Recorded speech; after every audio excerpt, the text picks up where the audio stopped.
дорбада асықтар бар. Біз бүгін қазақтың ұлттық ойындарымен танысамыз. Сендер қандай ойындарды білесіңдер ұлттық ойындар? Қанталапай. Сосын асық ату деген ұлттық ойындар бар, иә? Алар бұл дорбаның ішінде не бар деп ойлайсыңдар? Асық бар, дұрыс айтасыңдар балалар.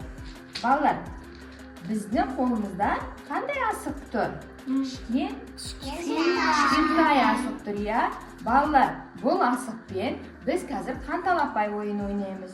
Яғни балалар, қанталапай қазақтың ұлттық ойыны екен балалар. Бұл ойын көбіне балалар арасында ойнатылады. Енді балалар, қанталапай ойынын қазір біз ойнайтын боламыз, иә?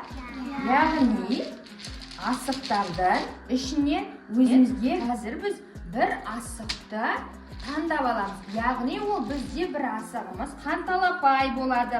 Сол асық кімге барады? Сол жеңіске жетеді, жарай ма? Міне қараңдар, мына жерде ерекше асық қандай асық? Қайсы асық ерекше болып тұр?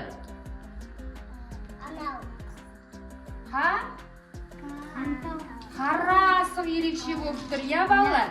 Енді бұны мен дорбамызға саламын. Дорбаны шайқап, асықты мына жерге шашатын болам. Кім көп жинайды асықты, және кімнің асығының ішінде біз таңдаған қанталапай бар, сол жеңіске жетеді, жарай ма? Қанталапай. Біз ойынды бастаймыз. Алақай, қане балалар,